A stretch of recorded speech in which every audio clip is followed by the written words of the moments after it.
గురించి మాట్లాడారు, నిజాయితీ గురించి మాట్లాడారు అధ్యక్ష. నిజాయితీ గురించి మాట్లాడితే అధ్యక్ష, ఇదే మంత్రి గారు గతంలో కేసీఆర్ గారు ఎంత గొప్పగా పరిపాలించారో చెప్పిన మాటలన్నీ ప్లే చేయమంటే చేస్తా. ఒకటి.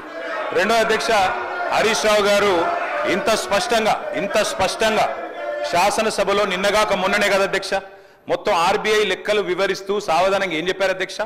సంవత్సరానికి మా ప్రభుత్వం కేసీఆర్ గారు ప్రభుత్వం చేసిన అప్పు 40,000 కోట్లయితే మీ ప్రభుత్వం సంవత్సరంలోనే చేసిన అప్పు 1,27,000 కోట్లు. ఇది ఆర్బీఐ లెక్క. రేవంత్ రెడ్డి లెక్కనో జూపల్లి కృష్ణారావు లెక్కనో చెల్లది, ఆర్బీఐ లెక్కనే చెల్తది అధ్యక్ష.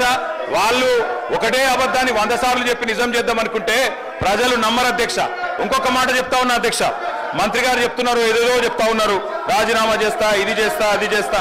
అధ్యక్ష, ఇదిగో మహబూబ్ నగర్ లెక్క ఇది అధ్యక్ష. మహబూబ్ నగర్ లో ఆనాడు పెండింగ్ ప్రాజెక్టులుగా వదిలిపెట్టిపోయిన కేఎల్ఐ, భీమా, నెట్టెంపాడు 4,000 కోట్ల రూపాయలు ఖర్చు పెట్టి 6.5 లక్షల ఎకరాలకు నీళ్లు ఇచ్చిన మాట వాస్తవమా కాదా మంత్రి గారు గుండెమి చేసుకొని చెప్పాలా అధ్యక్ష. పాలమూరులో ఈ రోజు వ్యవసాయ విస్తీర్ణం పెరిగిన మాట వాస్తవం కాదా అధ్యక్ష?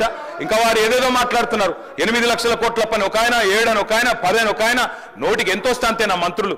మంత్రులు అంటే చదువుకొని రావాలి, ఎటువడితో వచ్చి మాట్లాడతాం ఇష్టం ఉన్నట్టు ఎట్లా సార్ అధ్యక్ష? ఏం సార్ ఇది? వాట్ ఇస్ 9.5 కోట్లు ఎట్లా సార్? ఇన్నిసార్లు డిస్టర్బ్ చేసి కంక్లూడ్ అంటే మధ్యలో ఎవరెత్తిన ప్రశ్న క్లారిఫికేషన్ ఇద్దా సార్? వారికి చెప్పండి సార్, మధ్యలో డిస్టర్బ్ చేయొద్దని చెప్పండి. మంత్రులు ఒకరి తర్వాత ఒకరు లేస్తే ఏం చేస్తాం అధ్యక్ష? వారికి నేను స్పష్టంగా చెప్తున్నా, వారు అడిగిన ప్రశ్నకే సమాధానం చెప్తున్నా సార్. ఆర్డర్లో పెట్టండి సార్, ఇది ఏం పద్ధతి సార్ ఇది అధ్యక్ష? వారు అన్నారు అధ్యక్ష, రైతులకు మీరు ఉచితంగా ఇచ్చిన్నారు. ఎస్, 9.5 ఏళ్ళు రైతులకు ఉచితంగానే నీళ్లు ఇచ్చినాం. భూమి శిస్తు రద్దు చేసినాం, నీటి తీరువా రద్దు చేసినాం. ఎస్, రైతులకు ఉచితంగా నీళ్లు ఇచ్చేందుకు కోట్ల రూపాయలతో ప్రాజెక్టు కట్టినాం, 1000 కోట్లతో. భవిష్యత్తులో మా ప్రభుత్వం మళ్ళీ వచ్చిన తర్వాత కూడా అదే పాలసీ కంటిన్యూ చేస్తాం.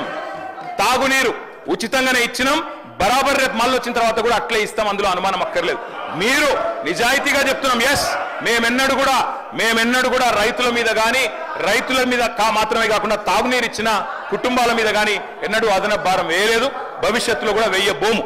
అదేవిధంగా అధ్యక్ష, ఇంకొక మాట వారు చెప్పింది వాస్తవమా సార్? 8 లక్షల కోట్ల అప్పని ఒక ఆయన అంటారు, 10 లక్షల కోట్ల అప్పని ఒక ఆయన అంటారు. మన ఆర్థిక మంత్రి గారు 6,71,000. మంత్రుల మధ్య సమన్వయం లేదు. ఏం చెప్పాలో నెంబర్ కరెక్ట్ గా ట్రైనింగ్ చేయండి ముఖ్యమంత్రి గారు. అధ్యక్ష, నేను ఒకటే అడుగుతా ఉన్నా అధ్యక్ష, విత్తనం వేసిన నాటి నుండి, నేను సబ్జెక్ట్ మాట్లాడుతున్నా సార్, విత్తనం వేసిన నాటి నుండి పంట అమ్మేదాకా రైతుకు ఎన్ని గండాలు ఎన్ని కష్టాలు ఉన్నాయో మనందరికి తెలుసు సార్. అందుకే పారిశ్రామికవేత్తలకు ఇచ్చినట్టు ప్రోత్సాహకాలు రైతులకు గుడియాలన్న ఉద్దేశంతోనే ఆనాడు ఎప్పుడో మహాకవి శ్రీశ్రీ గారు చెప్పినట్టు అధ్యక్ష, పొలాలనన్నీ హలాల దున్ని బలం దరిత్రికి బలి కావించే కర్షక వీరుల కాయం నిండా కాలువగట్టే ఘర్మజలానికి ఖరీదు లేదో అన్నాడు శ్రీశ్రీ. అంటే అధ్యక్ష, ఘర్మజలం అంటే చెమట. ఆ చెమటకు ఖరీదు ఎట్లా కడతాం? రైతే కులమేదైనా, ఆయనకున్న విస్తీర్ణం ఎంతైనా రైతే తెలంగాణలో. కాబట్టే మేము వ్యవసాయ స్థిరీకరణ కోసం ఆనాడు పరిమితి పెట్టకుండా అందరికి ఇచ్చే ప్రయత్నం చేసినాం. ఐటీ అని, పాన్ కార్డు ఉందని, ఐటీ ఉద్యోగులని లేదా పోడు పట్టాలని, ఒక పంట అని తప్పించుకునే ప్రయత్నం చేయలే అధ్యక్ష. కౌలు రైతులు ఎదురు చూస్తున్నారు. ముఖ్యమంత్రి గారు మీరే చెప్పారు, కౌలు రైతుకి ఇస్తాం, రైతుకు కూడా ఇస్తామని స్పష్టంగా ముఖ్యమంత్రి గారు చెప్పినారు. కౌలు రైతులు కళ్ళల్లో ఒత్తులేసుకొని చూస్తున్నారు. మాకు అసలు రైతులతో సమానంగా పైసలు వస్తాయని తప్పకుండా ఇవ్వాలని కోరుతా ఉన్నాం. నాడు రేవంత్ రెడ్డి గారు చెప్పినారు, బహిరంగ లేఖ రాసినారు మీరు, 22 లక్షల మంది ఉన్నారు కౌలు రైతులని. నేను ప్రభుత్వాన్ని అడుగుతా ఉన్నా, అనుభవదారుడి కాలం పెట్టినారు నిన్న మీరు భూభారత్లో. తప్పకుండా అనుభవదారుడి కాలం వచ్చిందంటే కౌలు రైతులు ఎవరో కూడా మీకు తెలుసు. ఆ 22 లక్షల మంది కౌలు రైతులకు ఎవరికైతే మీరు బహిరంగ లేఖ రాసినరో వారికి రైతుతో సమానంగా, భూ యజమానితో సమానంగా రైతు భరోసా ఇవ్వాలని చెప్పి కూడా మేము డిమాండ్ చేస్తా ఉన్నాం అధ్యక్ష. ఇంకొక మాట అధ్యక్ష, ఇందాక మా మిత్రుడు మాట్లాడుతూ చెప్పారు, మా విజయరమణారావు గారు, వారు అన్నారు అధ్యక్ష, బోనస్ ఇచ్చినాం అని చెప్పినారు అధ్యక్ష.